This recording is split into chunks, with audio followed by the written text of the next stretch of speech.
Unlawful Activities Prevention Act, that also has put quite a bit of onus on the banks. Government is empowered to freeze, seize or attach funds or financial assets of persons engaged in or suspected to be engaged in terrorism. Under UAPA Act, RBI forwards the list of individuals, entities subject to United Nations sanctions to banks. Banks are required to ensure expeditious and effective implementation of these procedures of UAPA for freezing or unfreezing financial transactions. This is on the compliance side. Now let us look at the convenience side of it. We are aware of the possibility that some of these guidelines can be irritating or burdensome to comply with. Several representations and feedback were received to that effect as well. The Reserve Bank therefore periodically reviews these instructions and modify them with a view to reduce the burden and bring in ease of compliance and operations, but at the same time ensuring the safety of the financial system and the sanctity of financial transactions are not compromised. Some of these modification and adjustments are as follows.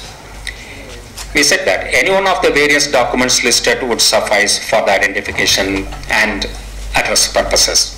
That is, one for identification and one for the address. If address is available in the ID document itself, then single document is sufficient. Now we said eKYC service under UIDA, it is also a valid process for KYC verification. The information including the photographs made available from the UIDA is as a result of eKYC process to be treated as officially valid document. In respect of close relatives, as I mentioned earlier, that whether it's a wife, son, daughter, parent, etc., banks can obtain an identity document and a utility bill of the relative and then open their account. Banks can use any supplementary evidence also as a valid proof of account. We faced challenges in promoting financial inclusion with the KYC framework. Many of the financially excluded may not have proper official document, especially that of address, as in the case of migrant people. As per customer acceptance policy guidelines, the customer acceptance policy and its implementation should not be too restrictive and must not result in denial of banking services to the public. We emphasize that. Banks have been advised not to deny public access to banking services, taking the indicative list of documents as an exhaustive list. What could be done if required documents are not available? We have special provision for close family members, as I mentioned earlier. Then there are a new type of accounts we call small accounts. These small accounts could be opened by those who do not have the prescribed documents. Small accounts can be opened with a form filled up and signed by the bank officer with a self-attested photograph of the person.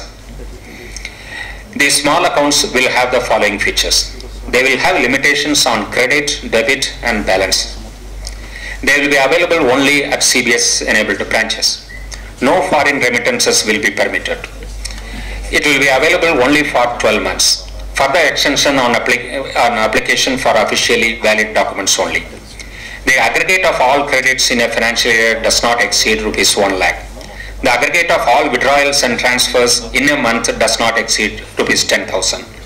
And the balance at any point of time does not exceed rupees 50,000. These kind of features have been put for the small accounts because these accounts will be open, can be opened without normal officially valid documents. So that's why these restrictions.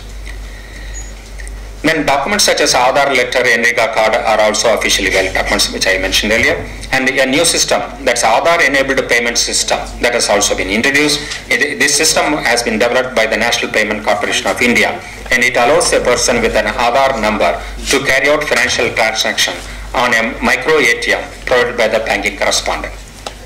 With this system, the account holders will be able to make balance inquiry, cash withdrawal, cash deposit, and Aadhaar to Aadhaar fund transfers. To conclude, do we need such elaborate structure? Is it not taking the question of safety too far?